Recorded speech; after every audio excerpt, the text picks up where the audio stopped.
नमस्कार, न्यूज़ 24 के खास कार्यक्रम आमने सामने में आपका स्वागत है।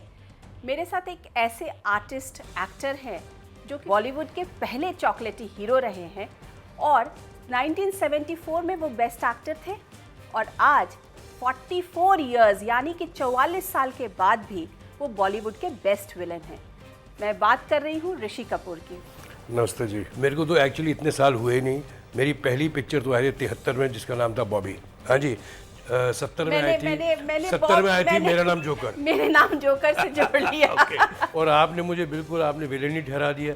मैंने इतनी साल की मेहनत, इतनी साल की मैंने मैंने बोला बॉलीवुड के पहले चॉकलेटी रोमांटिक हीरो। आपका इतना लंबा स्पैन, जिसे करियर स्पैन कह सकते हैं, चिंटू जी रहा है, इतना लंबा, इसे क्या कहा जाए? किस्मत, एक्सपीरियंस या प्लानिंग? ऊपर वाले का मैं शुक्रगुजार हूँ कि आप लोगों जैसे लोगों ने मुझे सराहा, मुझे प्यार दिया, आशीर्वाद दिया। इतने सालों तक मैं अपना खेल तमाशा जारी रखूं, वो एक मेरे में एक उपकार है आप लोगों का। ये किस्मत, प्लानिंग, ये सब कुछ नहीं होता। मैं फिल्मों में काम करता हूँ एक एक्टर की हैसियत से, वो मेरे लिए एक लगन है। मैं बहुत उसे चाव से करता हूँ। मुझे बहुत शौक़ है इस चीज़ का। मेरे लिए एक पैशन है ये। और ये पैशन मानिए मेरे दादा, मेरे परदादा, ख़ानदानी है, बाप से, और अब बेटा भी है। इस तरीके का करियर स्पैन बहुत बिरले लोगों का रहता है। जब बॉलीवुड में, फिल्म इंडस्ट्री में अमिताभ बच्चन एक तरफ होते थे और बाकी सब एक तरफ। सही। उस वक्त भी ऋषि कपूर जो थे वो अपनी टर्म्स पर चाहे कुछ भी हो जाए खड़े थे। ऐसा क्या था ऋषि जी में? लोग कहते थे कि जब मैं नया जब फिल्म इंडस्ट्री में आया तो उस वक्त रोमांस का पीरियड नहीं था, उस वक्त एंग्री यंग मैन का पीरियड था। ज़्यादातर मार धाड़ की पिक्चरें बनती थी, तो मैं गलत वक्त पे आ गया शायद। मैंने जैसे कहता ना ब्रेव किया वो दौर, वो दौर से मैं गुजरता गया। मैं अपनी तरीके से फिल्में बनाता था, लव स्टोरियाँ बनाता था। वो एक आध जब पिक्चर आती थी वो पिक्चर शायद चल भी जाती थी, लोगों अच्छी भी लगती थी, लेकिन ज़्यादातर मुझे तो वो जो महारथी जो लोग थे, जो जितने एक्शन वाले थे, सबके सब ने बंदूकें उठाई थी, चाकुएं उठाए थे, बाला भर्ची सब उठाए थे। मेरे हाथ में सिर्फ गिटार था उनके हाथ में तो बाला भर्ची थे। खैर मालिक की दुआ से बस वो दौर भी गुजर गया। पर ऋषि जी, क्या उस वक्त में कभी आप इनसिक्योर फील करते थे कि इतने बड़े बड़े महारथी, लंबे चौड़े सब? अगर इनसिक्योर फील करता तो फिर आज तक मैं लास्ट नहीं कर पाता। ऐसा कोई नहीं है कि मैं सर्वाइव कर गया क्योंकि मैं राज कपूर का बेटा था। ऐसा तो नहीं है क्योंकि मैं सर्वाइव कर गया क्योंकि मैं एक रोमांटिक हीरो था। मैंने जो कुछ भी किया, मैंने अपने दो पाँव पे खड़े होकर मेहनत करके जो भी आज हासिल किया, अपने आप मैंने हासिल किया। लेकिन लोग क्यों? और मैंने इसके लिए बहुत कड़ी मेहनत की है। जैसे कहते हैं ना कि कोई चीज़ तश्तरी पे नहीं आती, लेकिन उस वक्त लोग आपको बोलते होंगे कि ये कपूर खानदान का शहजादा है, इसलिए इसे और बड़े शहजादे, उनका क्या हुआ? मैं अकेला थोड़ी हूँ कपूर खानदान का। बोलना बड़ा आसान है। इस फिल्म इंडस्ट्री में कोई ऐसी चीज़ नहीं है कि अगर आपके बाप या आपके बेटे अगर फिल्मों हैं तो आपकी भी वो सीट खाली होगी। हमारे यहाँ वैसे नहीं चलती। आज लोग ये कह रहे हैं कि Rishi Kapoor is going through his best creative career phase, क्योंकि आपको नई नई फिल्में मिल रही हैं, नए नए तरीके एक्सपेरिमेंट करने के लिए रोल्स मिल रहे हैं। ऋषि कपूर को क्या लगता है कि this is the best phase of his creative career? मैं तो वही आदमी हूँ, वही कलाकार हूँ। मैं 60 साल का हूँ, 61 का हो जाऊँगा अभी। मैंने इंडस्ट्री में कदम रखा था, मैं 20 का था। 40 साल तो मेरे को ऐसे हो गए। हाँ जी, इन 40 साल में 25 साल तो सिर्फ मैंने गाने गाए हैं। मैंने गाने गाए, हीरोइन के साथ मैंने मस्तियाँ की हैं। पहाड़ियों में स्वेटर पहन के सिर्फ मौज दौड़ मारना चाहिए। मुझे एक्टिंग का कभी मौका ही नहीं मिला। मैं तो वही कलाकार हूँ, लेकिन मुझे इसमें कोई गिला शिकवा नहीं है। मैंने वो स्टारडम बहुत इन्जॉय की। 25 साल में लगातार रोमांटिक हीरो रहा। ये शायद ही किसी के पास हासिल है। ये जो है शायद ही कोई एक्टर इस इंडस्ट्री में 25 साल लगातार काम करता रहा इस इंडस्ट्री में। लगातार यानी कि कहीं बीच में इंटरवल नहीं था। और मानिए मैं अच्छे हिसाब से एक सेलेबल एक्टर भी था। जब मुझे वक्त आया मेरा काम करने का, यानी कि एक्टिंग करने का, तो मैंने अपने रोल सेलेक्ट किए, अपने एज के हिसाब से। और लोगों को सरप्राइज या ताज्जुब इस बात का होता है कि यार ये ऋषि कपूर ये भी कर सकता है, ये भी कर सकता है, ये भी कर सकता है।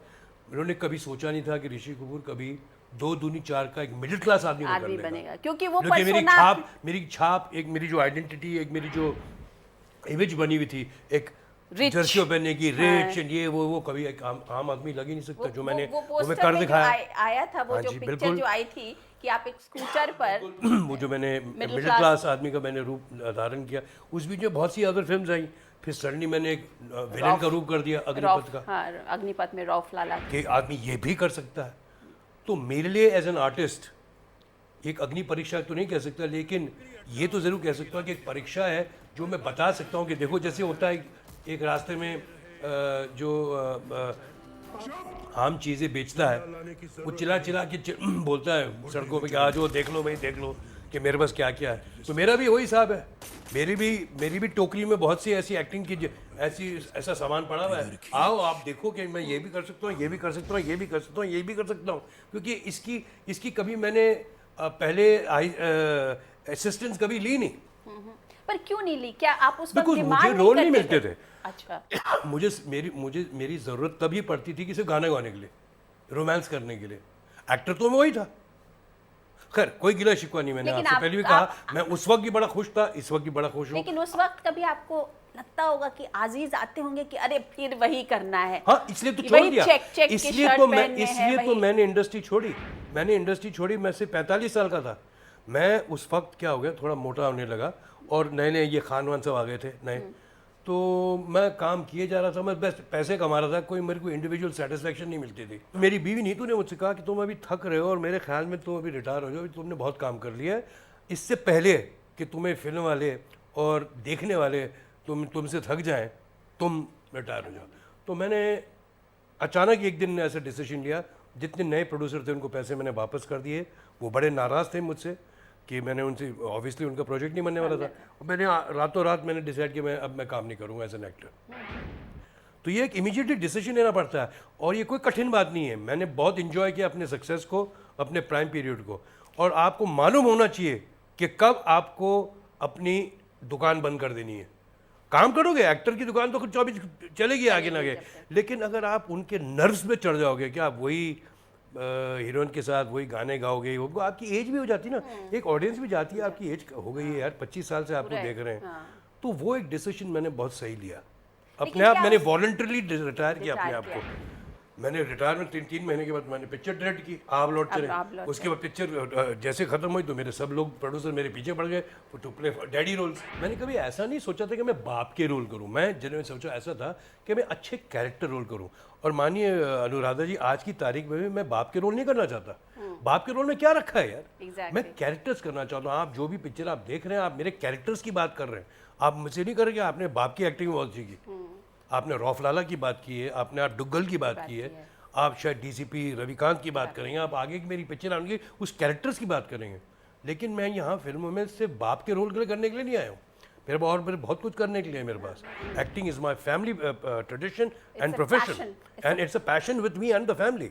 तो मैं इसे बहुत एक ऊंची पदवी में रखता हूँ और मैं जो कुछ भी करूँगा अच्छी तरह करूँगा और उसे हासिल करके रहूँगा। जब आप फिल्मों में आए तो राज कपूर साहब थे उस वक्त में, उनका जो पर्सोना था उसके साथ में तो आप बहुत छोटे हैं, बहुत छोटे हैं। और नॉट ओनली छोटे, उस वक्त आप तुरंत कंपेयर किए जाते होंगे। वो तो अनफेयर है ना। हाँ, और वही चीज आज रणबीर के साथ भी कहीं ना कहीं हो रही है, उतनी नहीं लेकिन हाँ कहीं ना कहीं तो होती है कि रणबीर के साथ तो वक्त, उसके पास तो वक्त भी है। और रणबीर के साथ ज़रूर होगा कि लोग मेरे साथ कंपेयर करेंगे, मेरे फादर के साथ करेंगे, मेरे दादा के साथ करेंगे। लेकिन क्या हुआ, सो व्हाट, हम उसी शाख के वही क्या कहते हैं ब्रांचेस हैं। मालिक चाहे बस ऐसे ही चलते रहे। मैं आपको ये बता दूं, ये हमारी फिल्म इंडस्ट्री के 100 साल पूरे हो गए, जैसे कि हम सब जानते हैं। और इन 100 साल में 84 साल, 84 ईयर्स, 84 साल की कंट्रीब्यूशन है कपूर फैमिली की। मेरे दादा ने 1930 में कैमरा फेस किया था। मतलब इतनी मालिक बड़ी की दुआ से, हाँ। आप लोगों की दुआ से ये लेगेसी कायम है, चली जा रही है। अब आज की तारीख में रणबीर भी थोड़ा से आगे ले जा रहा है। तो आज 84 साल से हम काम कर रहे हैं। ये कहीं दुनिया में किसी प्रोफेशन में कहीं भी एक्टिंग के प्रोफेशन में तो नहीं है। अच्छा ये बताइए कि कहते हैं कि आपकी पहली फिल्म आपको बिल्कुल किस्मत से ऐसे ही मिल गई थी, बॉबी मिली कैसे? ऐसा है, ये लंबी कहानी को मैं छोटी करता हूँ। पिक्चर लगी थी मेरा नाम जोकर। मेरा नाम जोकर के पहले हिस्से में मैंने काम किया था अपने बाप का छोटापन। वो पिक्चर को बहुत क्रेडिट मिली, लेकिन पिक्चर चली नहीं, वो पिक्चर फ्लॉप हो गई। मेरे फादर बहुत लॉसेस में थे, बहुत उन पर कर्जा हो गया था, हमारे स्टूडियो भी मॉर्गेज हो गया था, गिरवी रख गए थे, तो हमारे बड़ी परेशानियाँ थी। पर चूंकि पहला हाफ बहुत अप्रिशिएट हुआ था, तो राज साहब ने उस वक्त सोचा कि क्यों नहीं मैं एक जेन्युइनली एक टीनेज लव स्टोरी बनाऊं जिसमें वाकई यंग टीनेज हीरो और टीनेज हीरोइन हो। उस वक्त मुझे याद है, उस वक्त के कोई भी टॉप स्टार, और मैं उनका नाम नहीं लेना चाहता, top star hero and heroine अपना दाहिना हाथ देने को तैयार थे राज कपूर के डायरेक्शन के अंदर काम करने के लिए। पैसा एक नहीं चाहिए था, बट सिर्फ राज कपूर डायरेक्ट करे उन्हें। लेकिन राज कपूर फिल्म मेकर आदमी है, उन्होंने सोच ली, ठान ली कि मैंने बनानी है एक टीनेज लव स्टोरी, तो मैंने बनानी एक पिक्चर। वो ख्वाजा अहमद साहब ने कहानी लिखी, फिल्म का नाम था बॉबी। जब बॉबी का स्क्रिप्ट राज कपूर साहब के पास आया, तो उन्होंने सोचा कि मैं इस फिल्म में एक नई लड़की को इंट्रोड्यूस करूं, बिकॉज बॉबी सुनाई तो देता है लड़के का नाम, बता है लड़की का नाम। तो उन्होंने सोचना, हंट करना शुरू किया। फिर जब बॉबी की खोज ख़त्म हुई और हमने डिम्पल को चुना, तो उन्होंने सोचा कि अब हीरो को किसी लिया जाए। अब चूंकि मुझे बहुत पसंद किया गया था मेरा नाम जोकर में, लेकिन उस वक्त मैं थोड़ा गप्पू था, तो मुझसे कहा गया, और डिम्पल भी उस वक्त जब चुनी गई तो बहुत मोटी थी, तो हम दोनों से कहा गया कि तुम लोगों ने दोनों को रिड्यूस करना है, क्योंकि you want to star in Bobby. खैर, तो हमें डैड वैड पे डाला गया, बहुत कुछ जो भी हुआ, और हमने वो हासिल किया जो करना था। तो मैं अपने आप को समझता हूँ, मैं तो हीरो बना बाय डिफ़ॉल्ट। हीरो की ज़रूरत थी तो घर में ही मिल गया, चलो यार घर में है तो अंदर आ जाओ।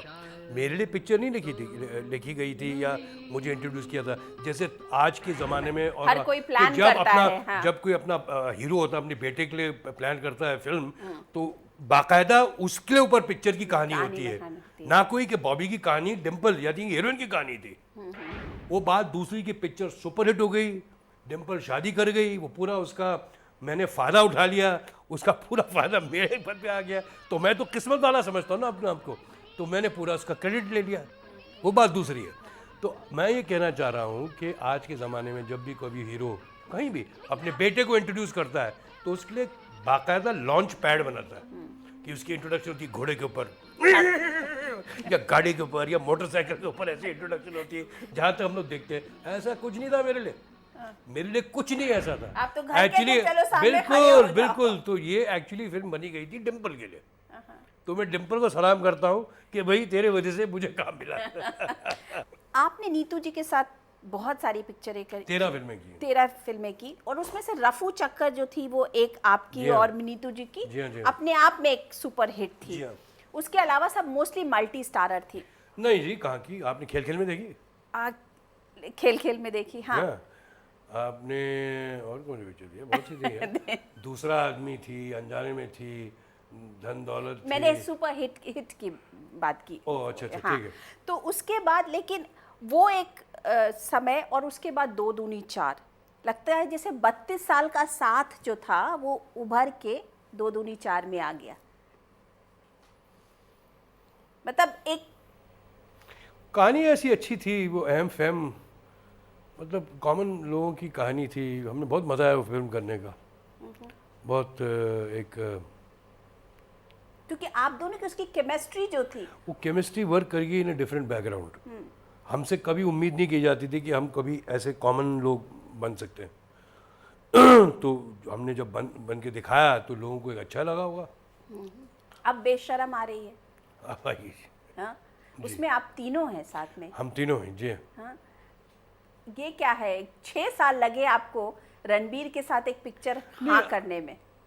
नहीं, हाँ करने में, हाँ कह सकते हैं। क्यों आपने अपने को इतना वक्त क्यों लगाया? ऐसी कोई स्क्रिप्ट आई नहीं थी, कुछ स्टोरी बनी नहीं, और यकायक ऐसी आ गई जिसमें नीतू की भी ज़रूरत पड़ गई। ऐसी नहीं कि कोई ज़रूरत थी। और आप मानिए कोई ऐसी बेशरम कहानी नहीं है जैसे कोई मुझे बड़े तमगे ममगे मिलेंगे इसमें। बड़ी कमर्शियल मनमोहन देसाई टाइप की पिक्चर है जो लोगों ने बहुत सालों से देखी नहीं है। ओके। रणबीर करते रहता है ना ये बर्फी रॉक स्टार उसके बिल्कुल डायरेक्ट ऑपोजिट पिक्चर है। बड़ी एंटरटेनिंग फिल्म है और बहुत मैं कहूँगा पुराने ज़माने की नहीं होती थी फिल्में, जो बड़ी एंटरटेनिंग फिल्में हों जिसमें कभी अपना दिमाग भी बाहर तो वो दिमाग तो नहीं छोड़ सकते आप, वो लगे एक बार बड़े एक मजे लोग मजेदार वाली एंजॉय पिक्चर करके बाहर हाँ निकलेंगे। बिल्कुल। हाँ। ऐसा कुछ नहीं है लॉस्ट एंड फाउंड नहीं है, लोग समझेंगे यार ऋषि कपूर नीतू है तो रणबीर है तो बाप बच्चे और वो ऐसा भी कुछ नहीं, कुछ नहीं। अच्छा ये बताइए कि आज की डेट में आपके जो कंटेम्प्रेरी हैं वो जब अपने बच्चों को लॉन्च करते हैं तो वो तमाम प्लानिंग करते हैं, आपने रणबीर कपूर के लिए क्या प्लानिंग की? मैंने छोड़ दिया कि भाई बच्चे तेरे को जो जैसा करना वैसे कर। उसने अपने माँ से कहा कि मैं फिल्म स्कूल ज्वाइन करना चाहता हूँ as an not as an artist. जब उसने रणबीर ने फिल्म स्कूल ज्वाइन किया था as basically training in all departments, तो he join school of visual arts in New York. 4 साल उसने हर facet lighting camera sound editing हर चीज़ सीखी उसने। He is aware of everything as an actor, is aware कि क्या क्या करना कैसे होता है क्या नहीं होता है। उसको 1 साल उसने एक्टिंग का कोर्स किया, फिर जब आया तो उसने मेरे से कभी मदद नहीं चाहिए। अच्छा। कि मुझे ये पिक्चर दिलाओ दे कुछ करा दो, कुछ नहीं। उसने अपनी स्ट्रगल शुरू की, दफ्तर गया। फॉर्चुनेटली संजय बंसाली साहब ने उसे कहीं ऑफिस में उनसे मुलाकात हुई और उन्होंने उसका असिस्टेंट रख लिया। असिस्टेंट के बाद उन्होंने चांस दी, पिक्चर उन्होंने लिया, मैं उनका शुक्रगुजार हूँ। लेकिन बदकिस्मती की बात कि वो पिक्चर नहीं चली। वो नहीं चली तो रणबीर फिर से फ्लॉप रेशो में आ गया। तभी मैंने कुछ नहीं किया, मैंने तुम सब करो अपने आप जो तुमको करना पड़ेगा, मैं क्या कर सकता हूँ, मेरे हाथ में तो कुछ नहीं है। उसने कभी मेरे से मदद नहीं मांगी, न कुछ किया। और जो भी आज कुछ रणबीर ने जो कुछ भी किया वो खुद उसने अपने आप किया। आज लोग बोलते हैं कि मैं उसके लिए कहानी सिलेक्ट करता हूँ, मेरा कोई उस पर क्रेडिट नहीं है। जो क्रिएटिव डिसीजन वो खुद लेता है वो खुद लेता है, मेरे से कुछ नहीं होता है। अगर मेरे से पूछता तो मैं बहुत सी पिक्चर उसको ना बोलता करने के लिए। मैं उसका बाप हूँ, मैं उसका सेक्रेटरी नहीं हूँ। जब कोई किसी सलाह या मशवरा की ज़रूरत हो तो आ जाता है। लेकिन हम प्रोफेशनल अलग अलग है। कभी वो आपसे नहीं पूछते हैं कि पापा ये फिल्म करनी चाहिए या नहीं करनी हम काम घर में लाते ही नहीं, हम काम घर पे लाते ही नहीं, कुछ नहीं। ये सब आज के बच्चे नहीं बाप, आज के बच्चे बाप हैं, ये हमारे बाप हैं यार। इन्हें सब पता है क्या करना, कैसे करना है, किसके साथ करना है। बस इज्जत करते हैं हमारी, बस बहुत बड़ी बात है और कुछ नहीं। They don't need any advice. I am telling you, मैं एडवाइस दूंगा तो उल्टी एडवाइस दूंगा। मेरा जनरेशन अलग है, मैं अगर दूंगा तो मैं गलत बोलूंगा उनको। उनकी सोच अलग है, उनकी दिशा अलग है। मैं अगर बोलूंगा तो सब गड़बड़ कर दूंगा, तो उनको रहने दो। दे सक्सेसफुल आल्सो ना यार, अब they are successful in what they are doing. तो मैं कौन होता हूँ अपनी दो बीच में अंदर डालने की। राज कपूर जी आपको कोई सलाह देते हैं? राज कपूर साहब ने मुझसे पहले कहा था कि मैं तुम्हारा बाप हूँ, तुम्हारा सेक्रेटरी नहीं हूँ। तुम गिरो पेड़ो अपने आप सीखोगे अपनी लाइफ में। जिंदगी में जब गलत पिक्चरें करोगे, गलत लोगों से मिलोगे, जब तुम्हारे तजुर्बे ऐसे गलत लोग होंगे, फिर सीखोगे जिंदगी से कि हाँ ऐसा नहीं करना। यही मशवरा मैं अपने आप से लेके अपने बेटे पे डाल रहा हूँ। आज जब रणबीर एक सक्सेसफुल स्टार हैं, एक अच्छे आर्टिस्ट माने जाते हैं, इस पूरी इंडस्ट्री में रणबीर के अलावा कुछ नहीं है, तो आप एज ए फादर तो आप बहुत प्राउड फील करते होंगे। बोलने की बात है ऑफ कोर्स, डेफिनेटली। लेकिन कहते हैं कि नीतू जी का छाप रणबीर पर ज्यादा है दैन ऋषि कपूर। अब इसमें मेरा क्या कसूर है यार? वो सही है, आप सही कह रहे हैं, बट इसमें मेरा क्या कसूर है? He looks up to his mother much more. He looks up to नहीं, looks up, thank you, looks up to his parents, but he looks like his mother. लोग कहते हैं कि अपनी माँ की शक्ल पे है, ठीक है, why not? But काम बेटा ठीक कर रहा है। रणबीर 9-10 पिक्चरें की हैं। पहली बार उसने मैंने कहा था उसने अच्छा काम किया है, परफ्यूम में बोला था मैंने, वो मुझे याद है। आपको क्या लगता है रणबीर आपकी एक्टिंग से ज्यादा प्रभावित है किसी माँ की एक्टिंग से नहीं या दादाजी की या... मेरे ख्याल में और दुनिया के ख्याल में वो उसकी खुद की एक इंडिपेंडेंट छवि है, किसी से इन्फ्लुएंस नहीं है। लोग कहते हैं कि हमारी आवाज़ मिलती जुलती है, वो मैं उससे भी सहमत नहीं हूँ। ना वो मेरी हाइट का है, हाँ, मेरे से लंबा है, तो मैं समझता हूँ कि उसकी एक खुद की एक आइडेंटिटी है। और अभी बहुत मैं समझता हूँ अभी भी बहुत जल्द है उसे एसेस करना। जवानी दीवानी उसकी 10वीं पिक्चर है एंड 5 साल तो हो गए उसे इंडस्ट्री में, तो उसे कुछ वक्त और चाहिए होगा जब तक वो एक एब्सोल्युटली सही तरीके से अपनी कोई पोजीशन बना ले, अपनी एक आइडेंटिटी बना ले। तब जाके हमें मालूम पड़ेगा किस दिशा पे वो जा रहा है। रणबीर आपके लिए आज दोस्त हैं या बेटे? बेटे, दोस्ती वाला मैं चक्कर उस नहीं? किस्म का बाप ही नहीं हूँ। मैं दोस्त नहीं बनाता बेटे को। बेटा बेटा होता है, बेटे को कैसे दोस्त बना लो? कल जाके मेरा बेटा अगर मेरे बैक पे ऐसे थप्पी मारे, दो झापड़ खींच के मार दूंगा, नीचे बैठा दूंगा। मैं इस किस्म का बाप नहीं हूँ। मुझे एक किस्म के हमारे सामने एक दीवार है, हम देख सकते हैं, लेकिन वो एक पर्दा होना चाहिए, इज्जत का एक पर्दा होना चाहिए। जो मैं अपने बाप के साथ करता था, मेरा बाप मेरे दादा कैसे करता था, मैं चाहता हूँ कि मैं अपने बेटे के साथ भी ऐसे रखूँ। कल मेरा बेटा उसके बेटे के साथ करना चाहे कुछ भी, वो उसकी ज़िंदगी है, लेकिन जब तक मैं जिंदा हूँ, असूलन एक इज्जत, एक परंपरा, एक ट्रेडिशन, एक कल्चर वाली बात ज़रूर होनी चाहिए। रणबीर डरते हैं आपसे? वो तो उससे ही पूछना पड़ेगा, मैं उनसे क्या पूछूं। इतना सब कुछ पाया आपने 60 साल की उम्र में, बहुत कुछ पाया। कोई God is इच्छा, great. हाँ, गॉड इज ग्रेट, लेकिन कुछ इच्छाएं बाकी रह गई ऋषि कपूर की? इंसान की इच्छाएं रुकती कम है। इच्छाएं भी तो जिंदगी जैसे जैसे गुजरती बढ़ती है हाँ, नहीं कुछ और ये बढ़ती तो ये चली करें, जाती कभी है। वो करें, कभी ऐसा करें। या इच्छा रुक जाए तो your growth is stopped. One is got to grow in life ना। कभी So आपने that is- रिटायरमेंट प्लान नहीं सोचा? रिटायर क्या करना है? इसमें रिटायर नहीं होता कुछ भी।